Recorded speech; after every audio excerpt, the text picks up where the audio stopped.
Ils n'ont pas attendu que l'administration vienne à eux, mais ils ont opté se réunir autour de leur association qui existe depuis 5 ans déjà, afin de mettre de l'ordre dans leur rang et se présenter à l'autorité administrative. Cette réunion s'inscrivait également dans la continuité des actions entreprises par cette association après la concertation avec le chef supérieur Babadjou le 13 janvier dernier, où elle avait pris les devants. L'opinion nationale et internationale est au courant qu'il y a une interpellation des églises, des réveils sous fond de menaces de fermeture de celles-ci.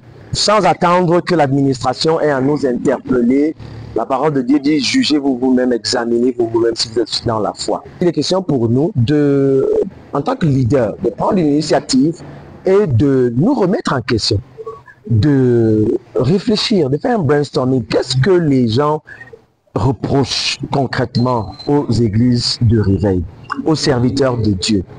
Et quelles sont les solutions? Ces serviteurs et servantes de Dieu des Bamboutos ont été sensibilisés sur les dérives observées et ils ont été outillés sur les textes et lois qui régissent les pratiques religieuses au Cameroun, au premier rang desquels la Constitution qui garantit la liberté à chaque citoyen d'adhérer à la religion de son choix.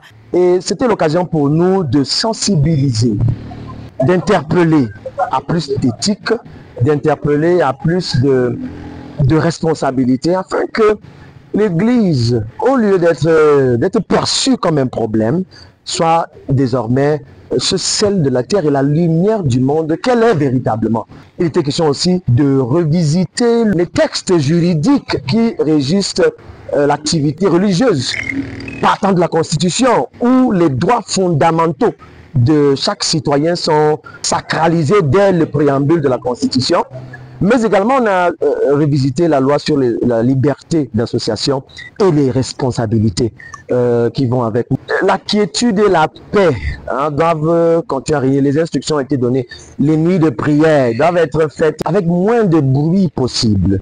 Instruction a été donnée aux pasteurs. Il ne faut pas profaner des tombes, ne pas toucher aux choses des cultes, aux objets de culte des autres sans leur autorisation. Les hommes et femmes de Dieu évangéliques et pentecôtistes issus de plusieurs dénominations, venus des 4 arrondissements du département des Bamboutos, ont dit leur satisfaction au sortir des échanges. Je suis déjà tellement contente ce soir pour cette réunion parce que ça m'a fait comprendre beaucoup de choses déjà que j'étais un peu ignorante. J'en trouve que c'est normal que nous puissions prouver aux autorités que nous sommes des serviteurs de Dieu, et quand on parle d'un serviteur de Dieu, on parle des personnes qui détiennent des documents bien précis pour le ministère.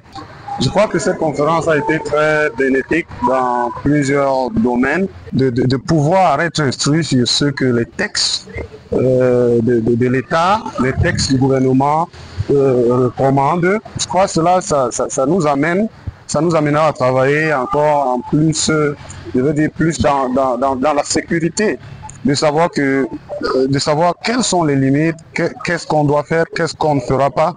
Les serviteurs et servantes de Dieu évangéliques et pentecôtistes des Bamboutos, qui ont ainsi répondu favorablement à l'appel du gouvernement et qui se sont engagés à mettre de l'ordre dans leur rang, ont également invité les uns et les autres à respecter leurs droits à l'instar de la liberté d'association et de culte et le caractère inviolable du lieu de culte, pour ne citer que ceux-là, tels que garantis par la Constitution et autres textes de la République.